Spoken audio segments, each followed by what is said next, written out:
noite a todos e a todas aqui presentes. Boa noite aos irmãos e às irmãs internautas. Iniciamos nesse momento a nossa reunião doutrinária. Vamos elevar nossos pensamentos a Jesus e fazermos a nossa prece de abertura.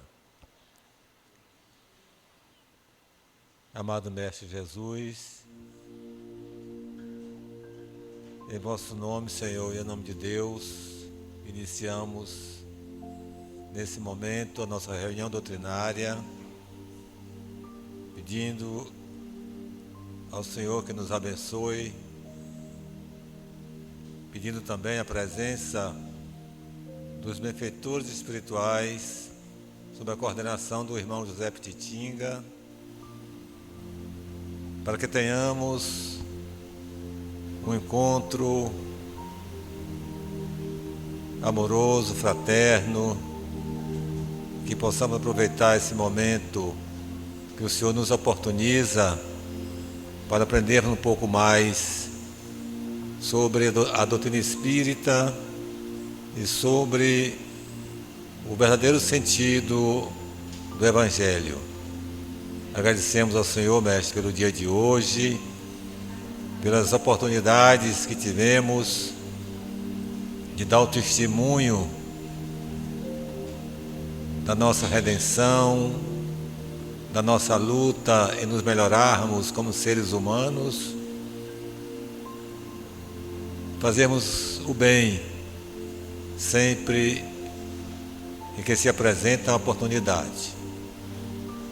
Ilumina nosso irmão Alberto Lemos, que mais uma vez, Senhor, aqui está conosco, trazendo mais uma mensagem edificante, que com certeza será muito útil para todos nós aqui presentes, encarnados e desencarnados, como também aos irmãos e às irmãs que terão a oportunidade de assistir essa palestra em outros momentos pelo nosso canal do YouTube.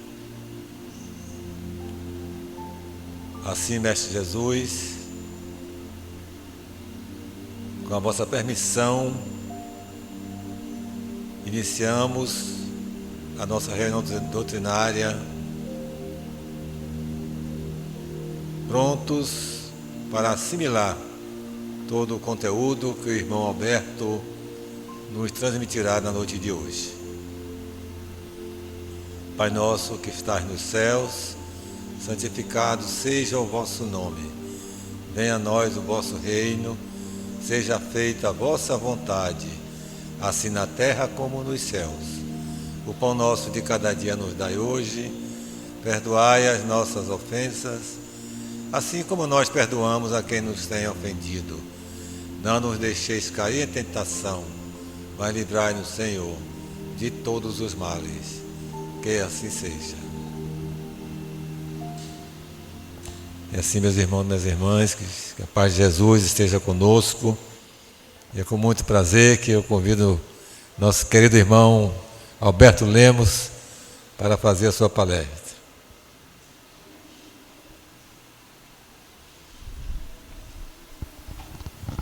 Obrigado, irmão. Não pode levar. Boa noite, amigos. Boa noite aos nossos irmãos internautas que nos acompanham pelas redes sociais. Mais uma vez, eu fui agraciado com esta oportunidade para que nós possamos compartilhar os ensinamentos do Evangelho na doutrinária de hoje. Vamos então abrir as nossas mentes e os nossos corações para que possamos absorver esses ensinamentos do Evangelho de Jesus e que os nossos irmãos benfeitores do mundo espiritual estejam também aqui nos inspirando colaborando para o entendimento dessa mensagem.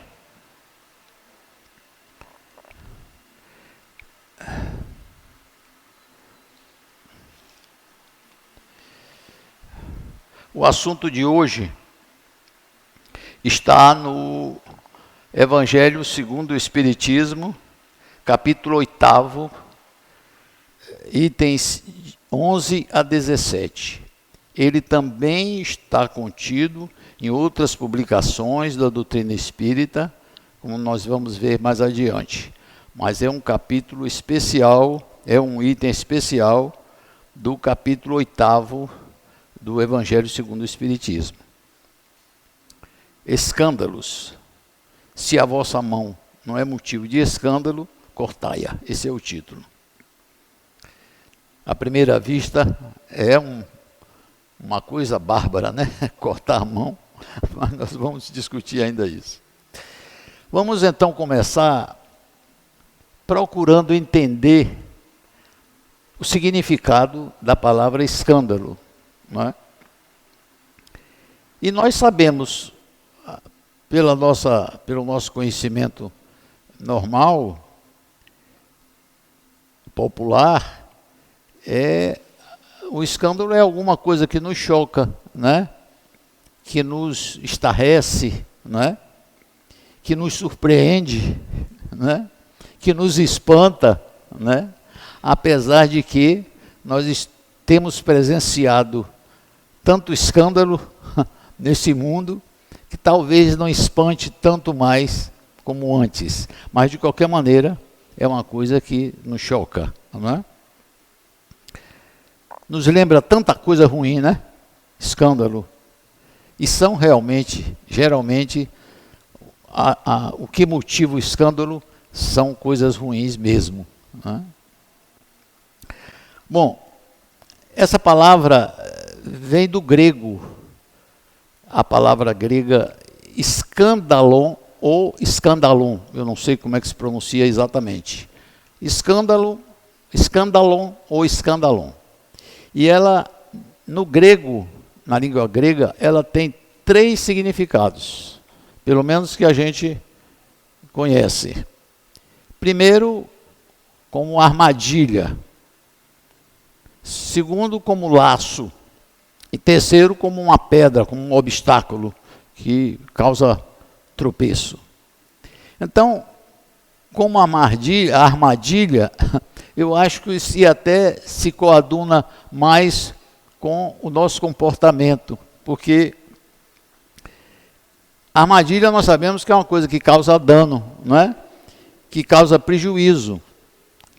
E quando agimos pensando num determinado benefício, muitas vezes nós causamos dano a nós mesmos e a outrem, não é?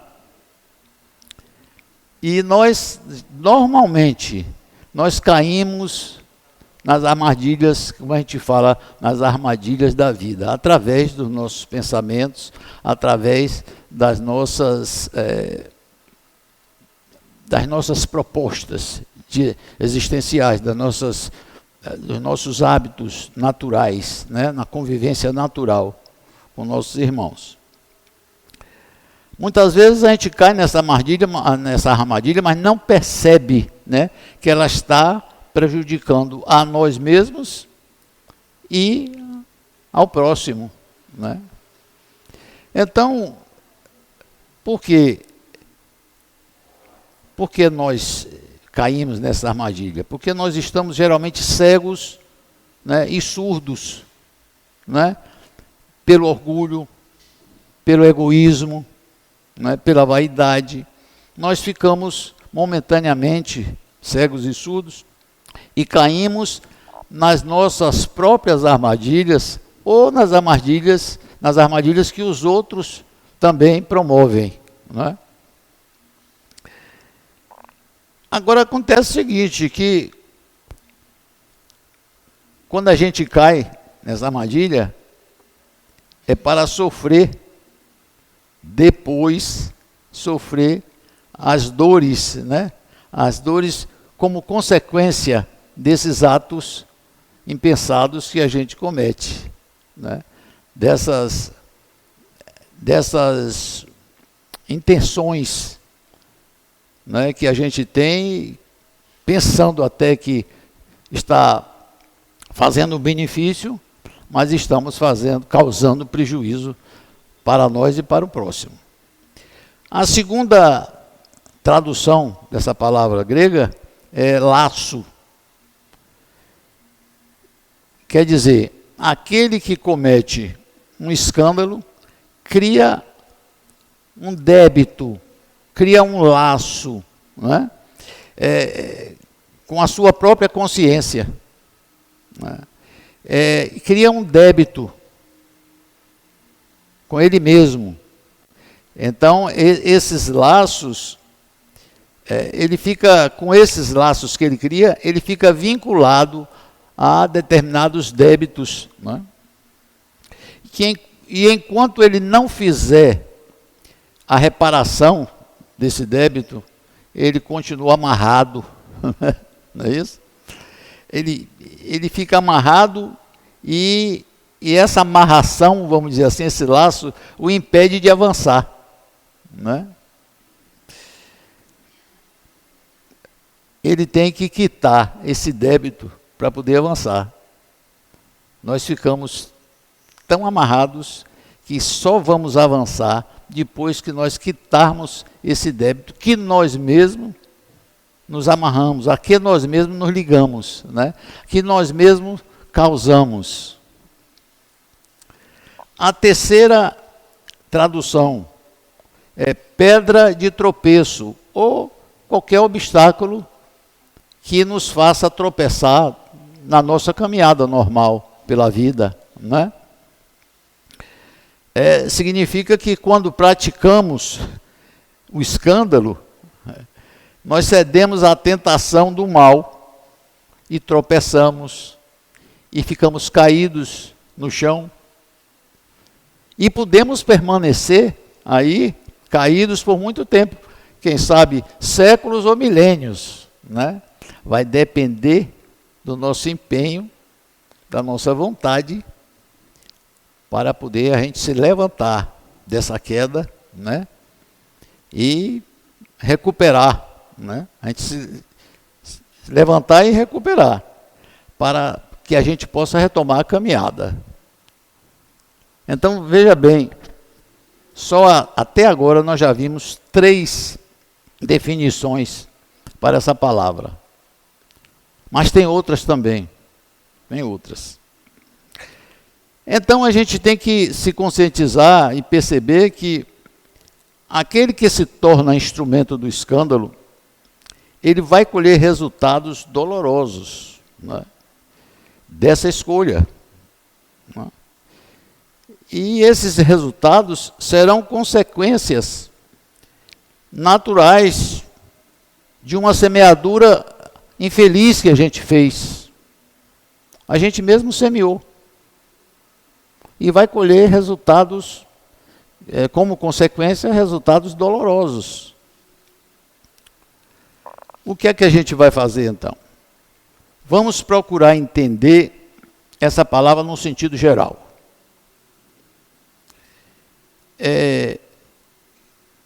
No sentido geral, é como um acontecimento que gera repercussão, né?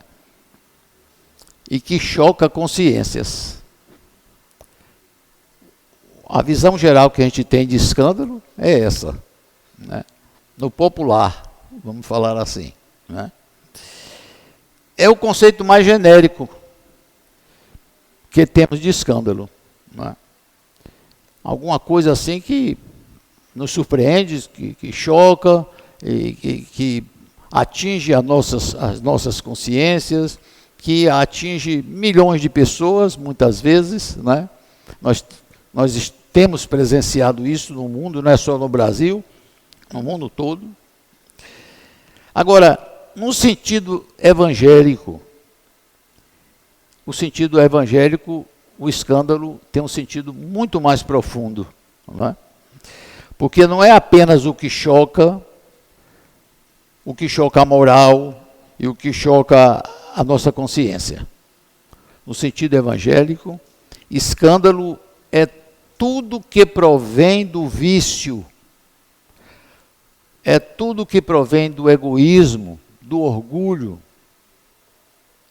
E os nossos vícios são baseados nessas duas deficiências morais, né?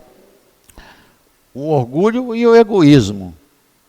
Então, tudo que provém daí, na visão evangélica, é o que eles chamam de escândalo. É o que o evangelho chama de escândalo e que os espíritos entendem como escândalo, né?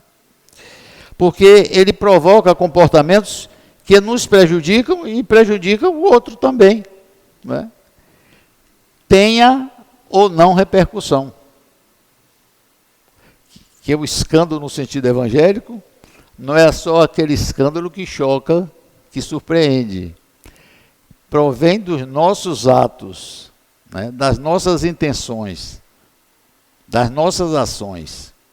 Então, ele tem ou não repercussão, ele prejudica tanto aquele que causa o escândalo, como aqueles que recebem, né, que absorvem esse escândalo. Porque geralmente nós nos preocupamos com a nossa imagem pública, não é? Como é que os outros vão nos enxergar nessa relação de escândalo, não é? A gente se preocupa com isso. A gente não se preocupa com o lado espiritual, com a moral em si, né? Com os valores, com os princípios. A gente se preocupa com a nossa imagem. Geralmente é isso que acontece, né? Então, a gente quer sempre ocultar, né? Procura ocultar esses escândalos, né? Só que o escândalo existe a partir de quando é praticado. É essa visão espiritual, né? O escândalo, ele seja conhecido ou não, ele acontece a partir de quando nós damos causa a ele. Esse é o conceito que os espíritos, né, nos dão através do Evangelho, né? E essa deve ser a nossa compreensão pela ótica espiritual. O conceito de escândalo não está só, é preciso que a gente entenda isso, não está só, eu conversava há pouco tempo com nossa irmã Marileide, não está só no Evangelho segundo o Espiritismo. O conceito de escândalo está em toda a obra da codificação espírita. Allan Kardec, é bom sempre relembrar, né? Essa codificação é a compilação de várias mensagens, do intercâmbio, do diálogo com os espíritos, em várias situações, em várias oportunidades, em locais diferentes, para dar veracidade mesmo, né, à informação. Foi o que ele fez. Grupo em tal lugar, esse grupo não se comunicavam entre si, ele pegava depois essas informações e verificava o que convergia, o que não convergia. O que convergia de locais diferentes, por médios diferentes, né? Então, é porque estava certo. Porque, vamos dizer, uma pessoa que está reunida aqui em Santo Antônio de Jesus, um grupo aqui no centro, né? Um grupo se reúne aqui, outro grupo se reúne em Cruz das Almas, outro grupo se reúne em Salvador, e eles não se comunicam entre si, e depois esses resultados desse diálogo reunido, e os dois, e eles se identificam, então está aí comprovado que é verdade, né? Que os médiuns não se comunicavam entre si. Então toda a obra de Kardec foi feita, e essa codificação foi feita assim. Então nós vamos encontrar no céu e inferno, né? No livro dos Espíritos, se não me engano, questão 764, né, fala sobre isso. No céu e inferno, no próprio Evangelho, no livro dos Médiuns, na Gênese, que foi o último livro da codificação, né, em 1968. Essas cinco obras que formam a codificação espírita, tem vários assuntos que estão aqui no Evangelho segundo o Espiritismo, mas que também são tratados em outras obras de Kardec. Assim também como nas revistas espíritas, né, que foi publicava mensalmente, e em outras publicações também. Então, é bom que a gente saiba disso, porque quando a gente vai fazer qualquer discussão sobre a mensagem do Evangelho, a gente tem que pesquisar em vários lugares, né? Então, você não pode pegar uma opinião só de uma publicação, só de uma visão, só de um ponto de vista e apresentar como verdade absoluta. Você tem que fazer essa comparação, você tem que pegar daqui, dali, de vários lugares, né? É por isso que quando a gente chega aqui para conversar com vocês sobre determinado assunto, a gente teve um trabalho de pesquisar, né, de ler alguma coisa em outros locais, de outros autores, inclusive, para formar a opinião, não é? E para que também vocês participem. Eu, por exemplo, eu gosto muito quando as pessoas fazem perguntas que demonstram que está interessada no assunto e contribui para a discussão do assunto, não é? Então, seguindo aqui as explicações, no Evangelho de Mateus, capítulo 18, versículos 6 a 11, tem uma passagem que Jesus conversava com Nicodemos. E ele falava com Nicodemos sobre a reencarnação, né? Sobre esses problemas atinentes à própria reencarnação, à lei de causa e efeito. E nesse diálogo estavam presentes os apóstolos Tiago, né? Tiago e André, se não me falha a memória. Eu anotei aqui no lugar. Mas então, eles tiveram essa visão,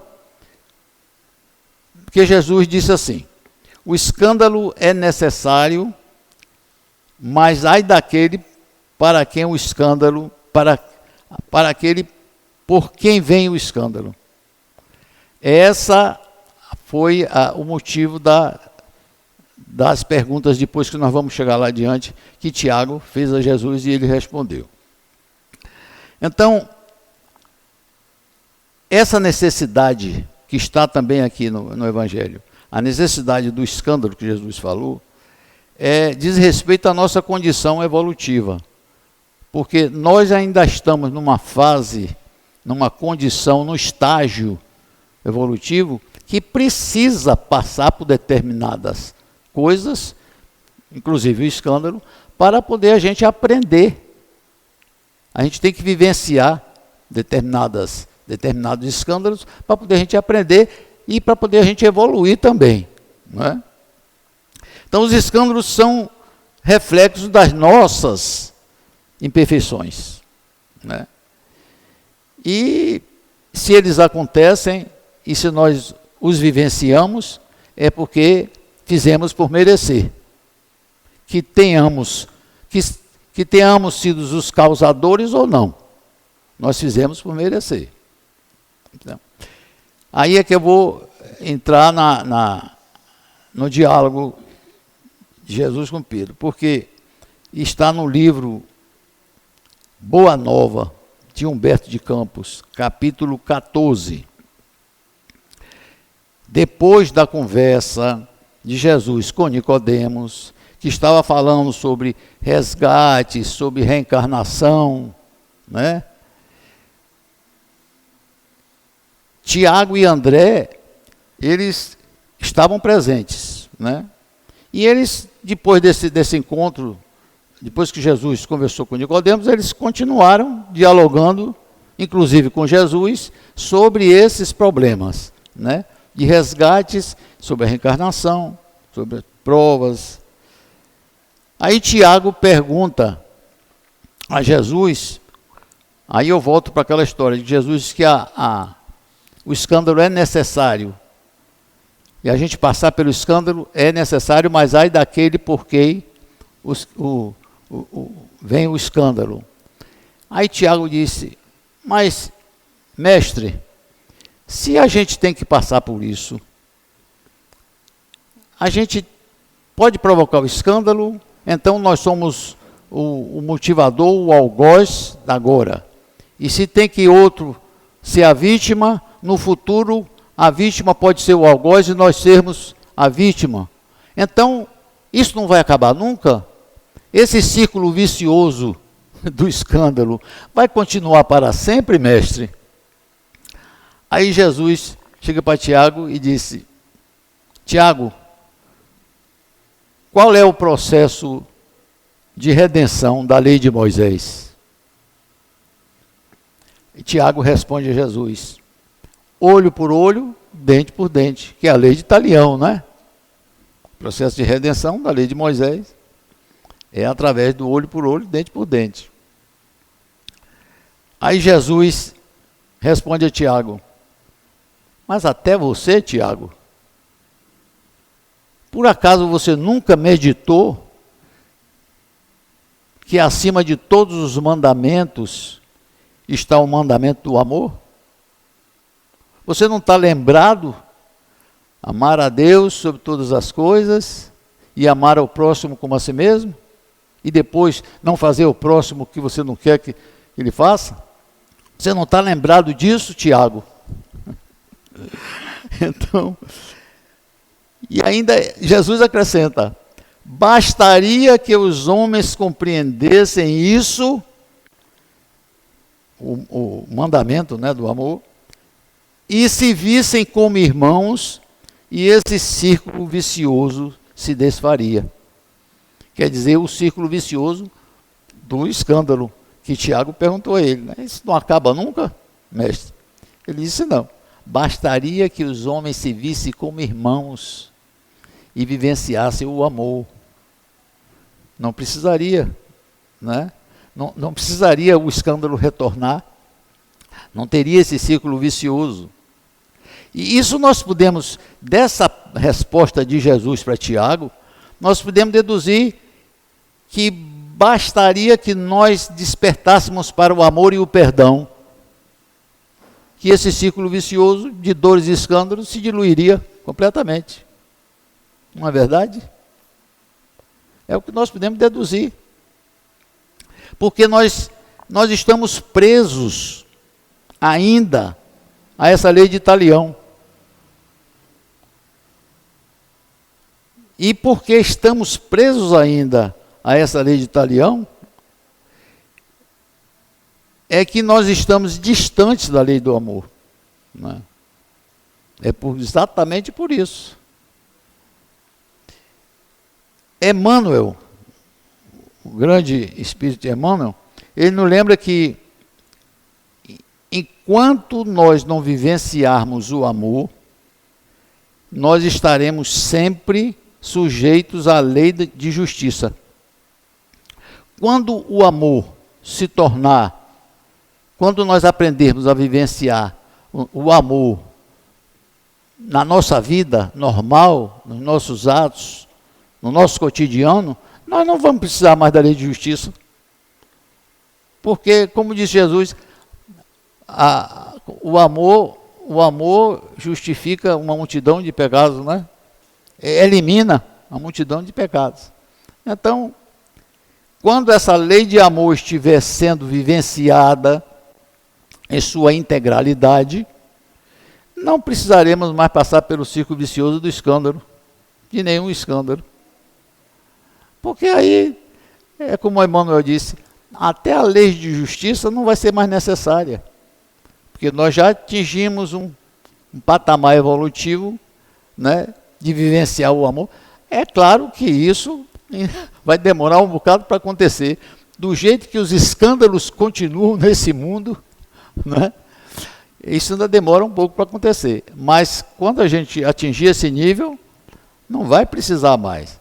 Aí quando a gente fala da lei de justiça, a gente lembra das leis divinas, lógico, e da lei de causa e efeito, né? Que é uma das leis de justiça divina, é a lei de causa e efeito. E isso está presente diretamente nesse assunto que a gente está falando aqui, de escândalos, né? As consequências dos nossos atos, né? Dos nossos vícios, né? Porque nós experienciamos a dor das sentenças que nós mesmos lavramos contra nós mesmos, que são essas consequências, né, desses atos que nós praticamos, desses escândalos, né? Então, é o cumprimento dessa lei de causa e efeito.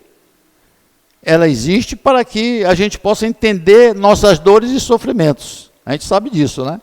A lei de causa e efeito vai nos explicar, vai fazer com que a gente entenda a causa das nossas dores e dos nossos sofrimentos. E também conhecer os mecanismos pelos quais nós vamos nos libertar, nós possamos nos libertar e percorrer novos caminhos, digamos assim, né? Para não incorrer nessas mesmas consequências. Agora é bom a gente lembrar que essa lei de causa e efeito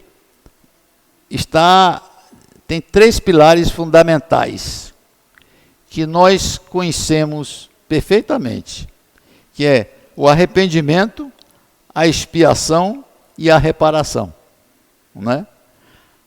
A partir do arrependimento, a gente parte para a expiação e depois para a reparação. E para compreender as leis divinas, é preciso a gente procurar remover do nosso coração qualquer ideia de injustiça. Qualquer ideia de justiça que venha de Deus, né? E essas ideias de injustiça poderão alimentar uma revolta ante o nosso sofrimento. Então se a gente sabe que a justiça de Deus é equânime, é distributiva, né, e é justa, vamos fazer essa redundância, né, a gente não pode ter uma ideia de que estamos sofrendo alguma injustiça. Quando a gente tem essas ideias, quando a gente tem esse pensamento, geralmente a gente pode entrar num estado de revolta, né? De ficar revoltado porque achamos que nós não merecemos, né? Mas é a lei de causa e efeito. A justiça de Deus é perfeita, né? Deus é justo. Então a gente tem que passar por cima dessas ideias, né?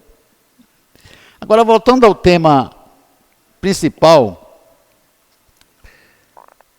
a gente tem que identificar a origem do mal, que é a origem dos escândalos que a gente promove, né? Não a que choca só a sociedade, né? Mas a que choca o que é mais importante, a consciência, a nossa consciência. Porque você chocar a sociedade, uma coisa que faz estardalhaço e tal, não quer dizer nada. O principal é você não causar alguma coisa que lhe deixe em pé de guerra com a sua própria consciência. E aí é que está a visão espiritual, a visão evangélica do escândalo, não é? Porque, veja bem, nós temos dentro de nós uma espécie de um tribunal, não é? Que nós chamamos de consciência. Essa consciência é um tribunal, né? A partir do momento que a gente pratica um ato ilícito, né, a gente que esse ato fere nossos princípios e nossos valores, então esse tribunal vai nos dar sinais que vão nos incomodar, não é? E aí nós procuramos justificativas, né? Por ser uma prática muitas vezes comum no nosso meio social, não é? Aí nós voltamos ao escândalo, aos problemas de corrupção. É tão comum hoje no nosso meio que muitas vezes a gente acha que é normal fazer, né? A gente às vezes reclama de alguém que está num ato de corrupção que a gente sempre tem. A gente está sempre vendo nos outros, né? Os problemas. E às vezes a gente mesmo incorre nesse ato, né? Quando a gente desobedece uma fila, por exemplo, quando a gente, né, quer passar adiante ou oferece propina. Hoje em dia quase que isso não é mais necessário, né, com a modernização dos cartórios. Mas antigamente você, para ter um documento, geralmente tinha que dar propina. Então você não está sendo corrupto também? Se você oferece uma propina para alguém, você está provocando um ato de corrupção. Se você fura a fila, se você passa adiante, né, como eu já vi na fila do ferry-boat, o carro passar adiante, aproveitar uma brecha.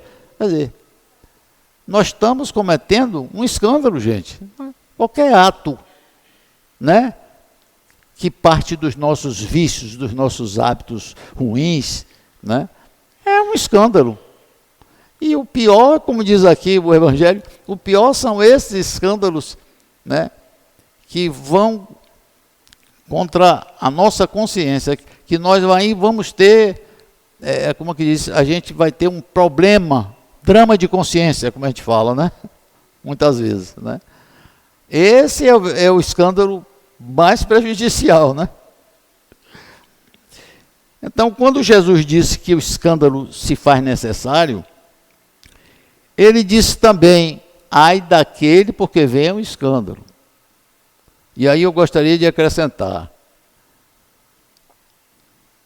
que nós presenciamos, né, e somos vítimas às vezes do escândalo, mas não sejamos nós os seus autores. Nós temos que procurar não ser autor do escândalo. E também procurar compreender aquele que causou o escândalo. Que aí é que entra o mandamento maior, que Jesus lembrou a Tiago. Você não está lembrado, Tiago, do mandamento maior, o mandamento do amor, né, que cobre a multidão de pecados.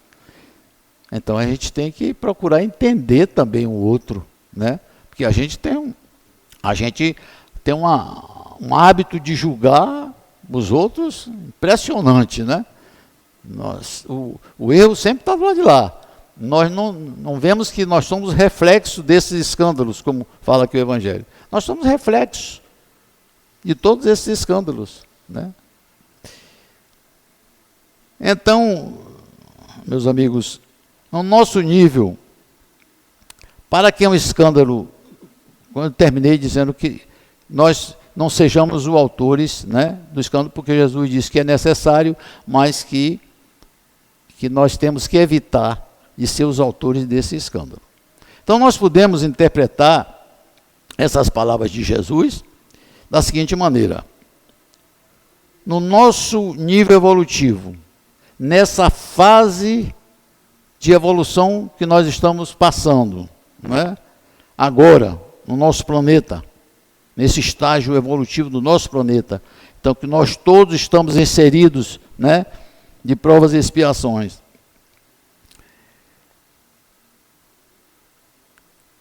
Em que ainda nós estamos desenvolvendo, nós estamos ainda nos desenvolvendo moralmente, né?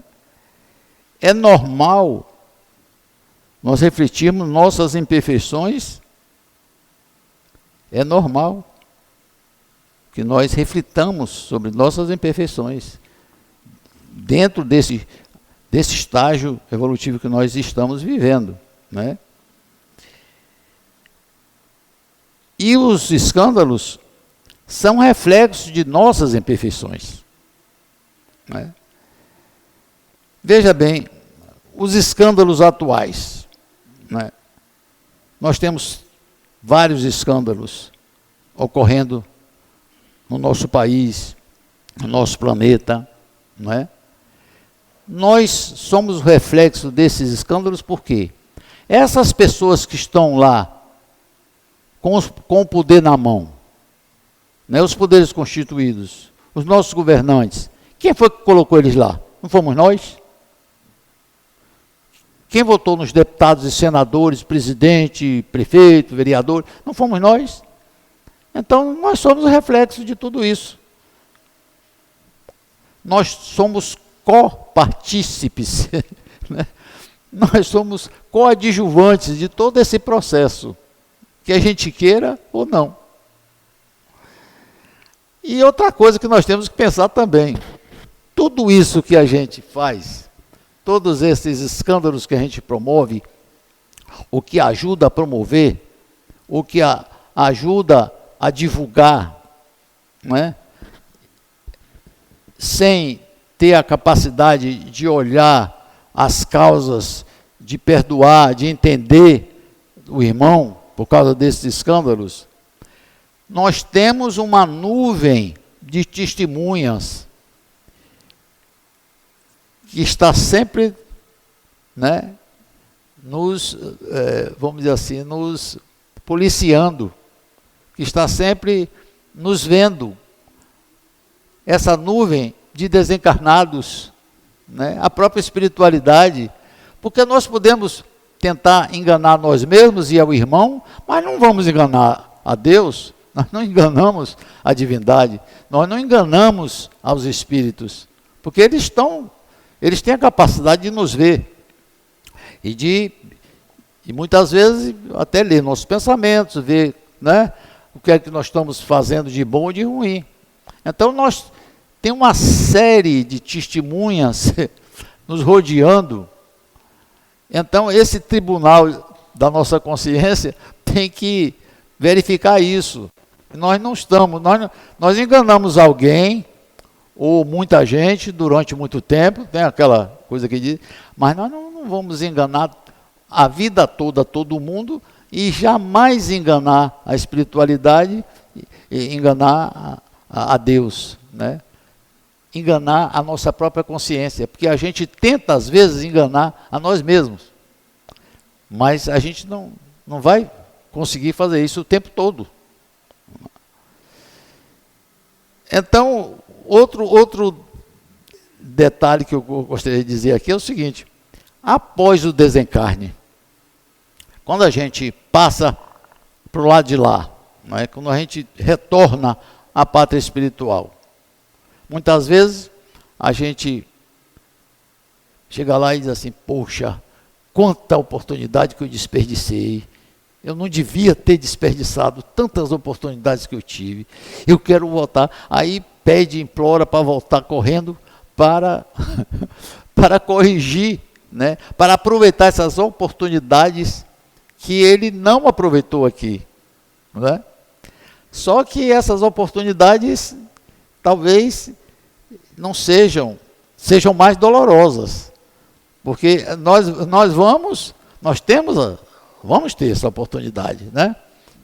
Todos nós temos de voltar para corrigir, né? Para aproveitar essas oportunidades que nós desperdiçamos, mas os meios são os mesmos, mas a maneira com que nós vamos resgatar é um pouco diferente, pode ser mais dolorosa, dependendo de cada caso, né? Então, se a gente puder evitar voltar para sofrer mais, então por que a gente não tenta corrigir aqui mesmo? Não aproveita essas oportunidades aqui, né? Para evitar chegar lá depois e se arrepender e dizer: pai, pelo amor de Deus, eu desperdicei tanta coisa. E isso acontece normalmente, né? Porque nós somos imperfeitos mesmo, nós somos vaidosos, orgulhosos, egoístas, né? Pois é, então ainda é outro aspecto que eu queria abordar aqui, que tem a ver os escândalos e a felicidade. Veja só, a nossa meta, o nosso propósito é encontrar a felicidade, ou pelo menos aquela felicidade relativa que nós podemos aproveitar aqui, os momentos felizes, momentos alegres, felizes, né?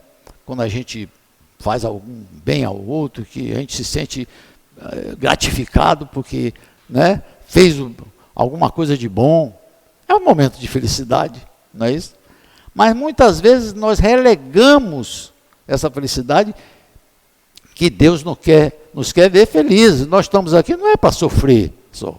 A gente está aqui, quando a gente está aqui para sofrer, mas é para aproveitar o sofrimento para evoluir, não é para sofrer por sofrer, né? Então a gente veio aqui para se aperfeiçoar, para evoluir, para ser feliz. Então, muitas vezes a gente não aproveita essa felicidade porque a gente está carregado de culpas. Aí a gente volta para o escândalo. A gente cometeu tantos escândalos, né? Ou foi vítima de tantos escândalos também, ou foi causador, que a gente fica com esse sentimento, nós deixamos de ser felizes porque a gente acha que não merece. Quando a gente está carregado de culpas, puxa vida, está tão bom, essa situação está tão boa, será que eu mereço isso mesmo? Né? Eu não estou acreditando que eu estou nessa fase, nesse momento feliz. Por quê? Quando a gente pensa assim, é porque a gente está carregado muitas vezes de culpas, entendeu? E acha que a felicidade, que a gente não merece a felicidade. Então a gente tem que ver esse lado também, né? E pelo fato da gente entender que tem que evitar ser o autor dos escândalos, se nós não o praticamos, isso já é uma felicidade. Se você deixa de praticar essas coisas erradas, que pode prejudicar você e os outros, para mim isso já é uma felicidade. Se você já alcançou esse nível, já pode se considerar feliz, porque não está fazendo mal, nem a si nem aos outros, não é? Porque os escândalos, eles deixam marcas, né? E essas marcas é que vão influenciar a nossa conduta futura. Todos esses escândalos deixam marcas, né? E a nossa conduta futura, que eu falo, não é só nessa existência, mas em outras existências também, eles vão deixar marcas. Aí é aquelas consequências mais dolorosas, né, que nós vamos ter que enfrentar, entendeu? Então nós temos que entender o outro, né, o próximo, como um irmão em evolução. É isso que Jesus quis dizer a Tiago, né, quando fala em mandamento maior. E enxergar nele caminhos com os quais nós possamos aprender para crescer. Se a gente consegue enxergar no irmão esse caminho, essa possibilidade, já estamos dando um passo, né? Um passo adiante, né? Porque a nossa finalidade não é sofrer, é aprender e evoluir. Nós estamos aqui para isso, né? Quando Jesus disse, bem-aventurados os aflitos, ele não são aqueles que sofrem por sofrerem. Ele não quis dizer isso, né? São aqueles que, ao sofrerem, identificam elementos que os possam fazer crescer. É usar o sofrimento, né?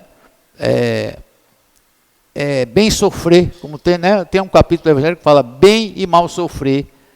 Não é o sofrimento em si que vai fazer você evoluir, não. É a maneira como você encara o sofrimento, você aproveitar esse sofrimento, para aprender a superar esse sofrimento, aí vai atuar como um elemento de evolução. Não é? Muita gente pensa, bem-aventurados os que sofrem. Não é o que sofrem, porque estão sofrendo, está bem-aventurado. Não, ele tem que saber sofrer. Ele tem que ter a resignação necessária e tem que ter a vontade de superar esses sofrimentos, para crescer, para evoluir. É esses que são os bem-aventurados. Não é? É assim como devemos enfrentar os escândalos também, né? Não permitir que os escândalos sirvam para aprofundar nossos vícios, porque eles são consequência de nossos vícios, né? Como a gente falou, através de orgulho, de egoísmo e tal. Então, é isso que a gente precisa fazer. Você quer ver uma outra coisa também que é motivo de escândalo? A maledicência. Vocês já repararam que tem gente que tem um prazer de falar mal dos outros? Tem um prazer de provocar escândalos para os outros. Não é? Só se realiza quando está num grupo afim, né? Porque esses grupos geralmente se afinizam, né? Se sintonizam. E às vezes a pessoa tem um prazer danado de falar mal dos outros. Rapaz, e aí só vê defeito nos outros. Então, essas pessoas, em vez de procurar se destacar, diminuindo o outro, elas deveriam procurar se destacar se elevando moralmente. Mas o maledicente não age assim.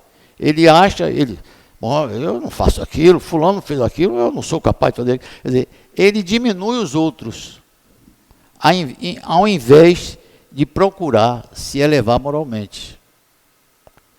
Então, é outro motivo de escândalo também, né? E para isso, e para se elevar moralmente, a gente tem que se cuidar do corpo e do espírito, né? Mens sana in corpore sano, né? Como diz a expressão latina, né? Porque o escândalo, quando nós temos a oportunidade de crescer e não aproveitar, escândalo é isso também, a gente desperdiçar uma oportunidade de crescer. Isso pode ser considerado também um escândalo, não é? Porque quando nós desperdiçamos essas oportunidades, hoje, talvez tenhamos novas chances para aprender, né, depois, né? Mas certamente, como eu disse há minutos atrás, nós vamos vivenciar situações mais dolorosas, né? Com maiores sofrimentos, não é? Com maiores sofrimentos, não só físicos, mas morais. É isso que é o pior, né? O sofrimento moral. Então, no capítulo do Evangelho segundo o Espiritismo, capítulo 8º, item 11. Eu marquei aqui para a gente ler.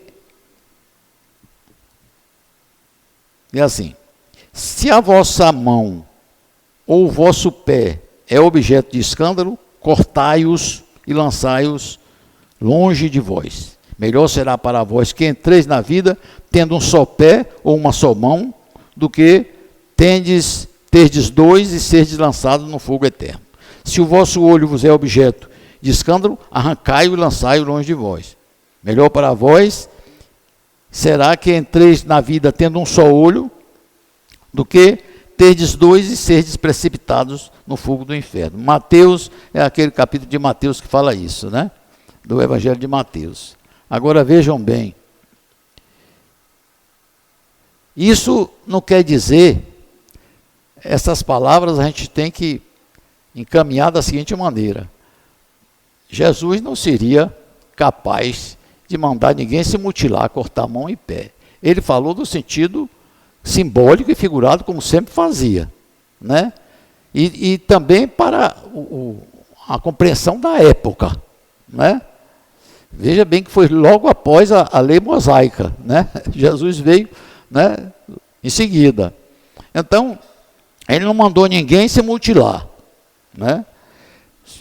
Mutilar seu próprio corpo, né? Ele quis dizer que, ao identificarmos os nossos vícios, né, nós devemos procurar eliminar esses vícios.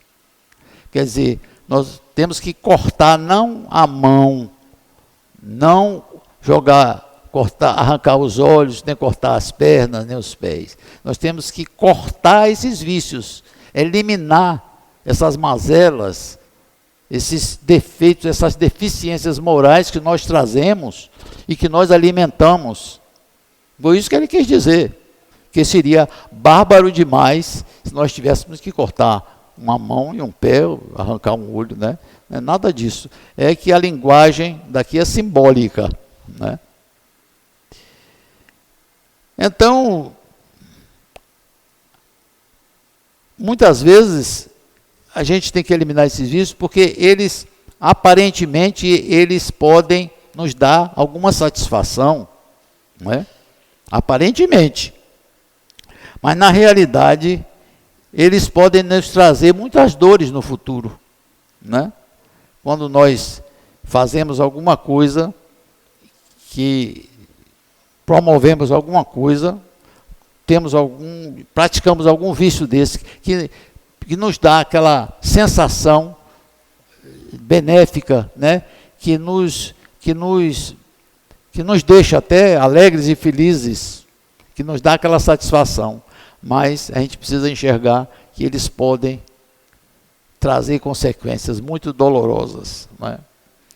E, meus irmãos, para terminar, eu trouxe aqui uma coisa que eu já tinha preparado e que veio, eu compilei uns dados, umas palavras de André Luiz, e que isso tem tudo a ver também com o nosso comportamento, como nós devemos nos comportar na nossa caminhada.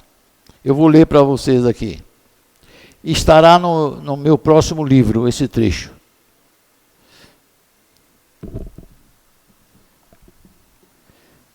Aceitar nossa condição de espíritos em evolução, ainda portadores de muitas deficiências, e debitar o erro do próximo à conta de nossas fraquezas. Perceber que nossos problemas e dores são menores que os dos nossos vizinhos. Submeter-se à lei do trabalho sem pensar apenas em si mesmo. Abraçar a tarefa da paz com a bênção do socorro fraternal. Esquecer nossas faltas recíprocas e cooperar na oficina do auxílio mútuo, sem queixas ou reclamações.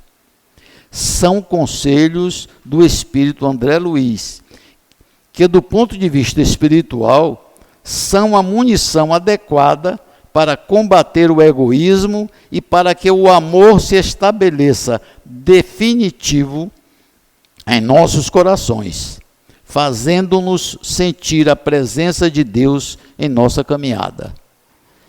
Eu achei esses conselhos de André Luiz muito atinentes ao nosso comportamento durante a nossa caminhada, né?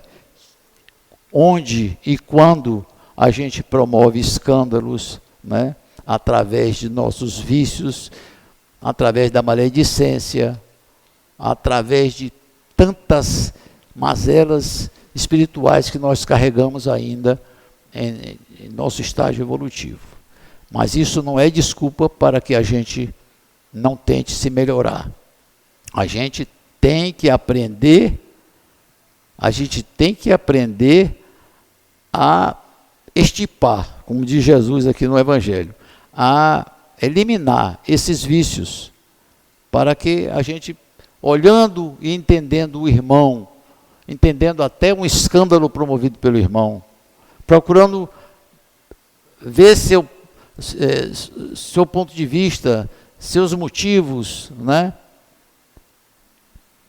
analisando tudo isso para não incorrer na propagação desse escândalo que o irmão às vezes provocou. É preciso que a gente olhe para o irmão, tentando entender também esses vícios, essas coisas erradas que por acaso ele tenha cometido, porque nós também fazemos, nós também erramos, porque nós só vamos ver os erros dos outros. Nós temos que primeiro olhar para dentro de nós, não é isso? E evitar julgar. É como eu digo sempre, abraçar mais e julgar menos, né? Para poder a gente ser feliz, encontrar a alegria de viver e caminhar mais sintonizado com as leis divinas. Nós temos que agir dessa maneira. Seguindo aqui esses conselhos de Zé Luiz, já é um grande passo, já é um grande avanço, não é? Então, porque também eu acho que está no livro A Gênese, eu não sei se no céu e inferno ou na Gênese, eu acho que é na Gênese, que o céu e o inferno são estados conscienciais nossos.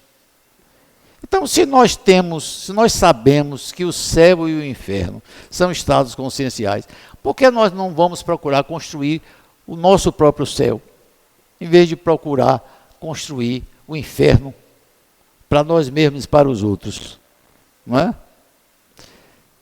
Então eu gostaria de agradecer a paciência de vocês, né? E desejar a todos um final de noite muito feliz, sem nenhum escândalo, e que Jesus nos abençoe a todos.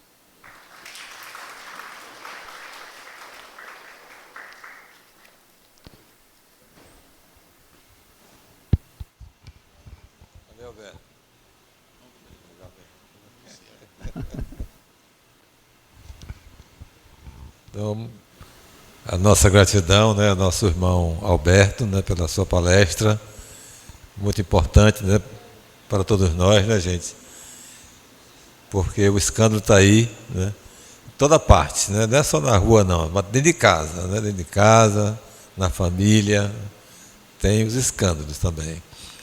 Mas lembremos-nos sempre das palavras do Mestre Jesus, né? Quando ele diz assim, ele fala que a quem muito é dado, muito será cobrado, né? De sorte que ele diz também, né? Vigiai e orai, né? Se nós seguirmos essa orientação, com certeza não estaremos mais, né, provocando escândalos, né?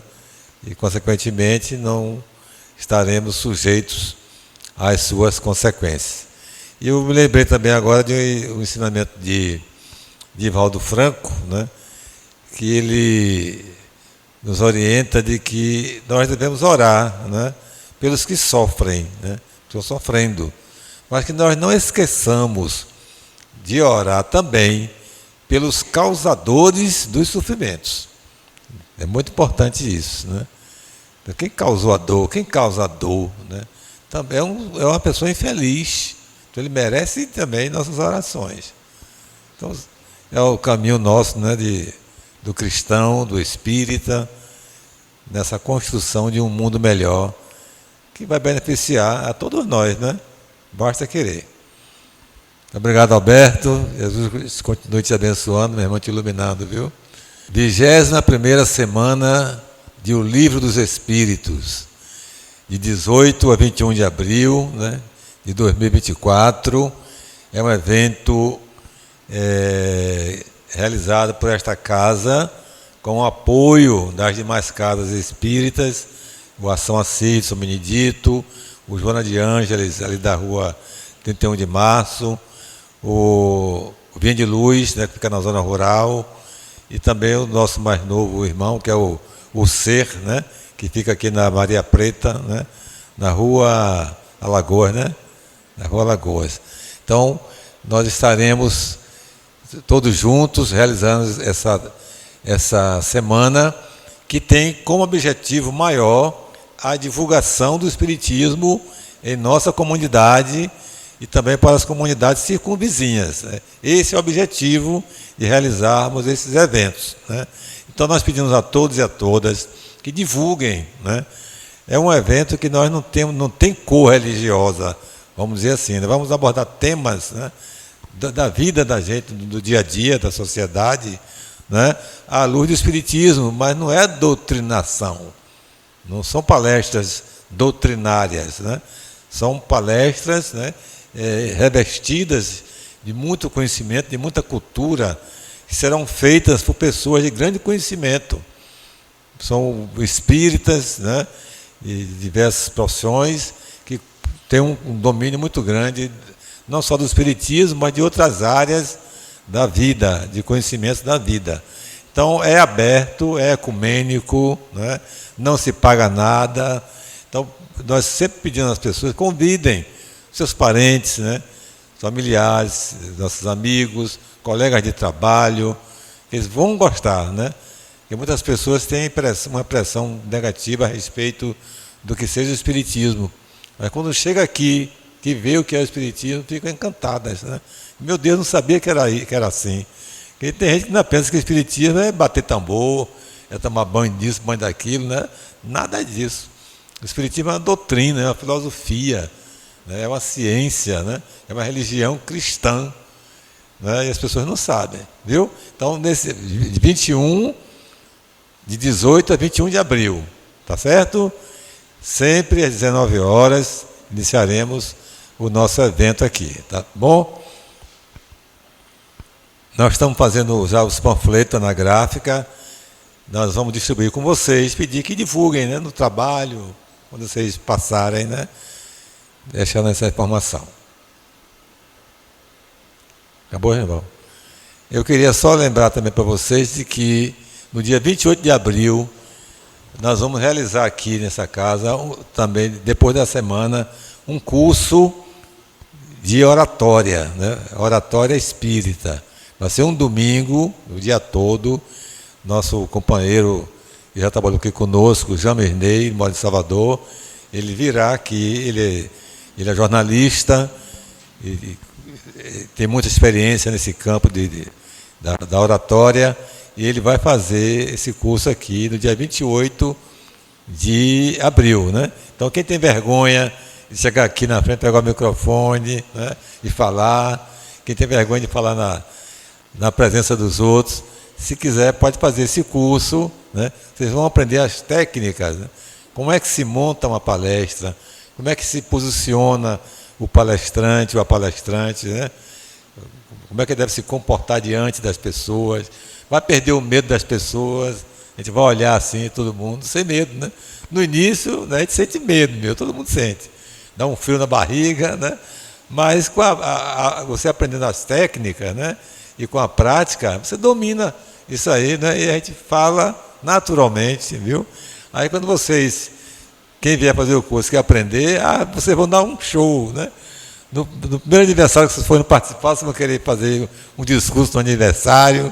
Dia que for num casamento, que nem vou fazer o discurso, né? Que vai saber como é que faz, né? A técnica, e vai encantar as pessoas, né? Muitas pessoas tímidas, vergonha de falar, aí faz um curso desse, aí desarma, aí aprende, né? E vai ser muito feliz, tá bom? Vai ser dia 28 de abril, o dia todo.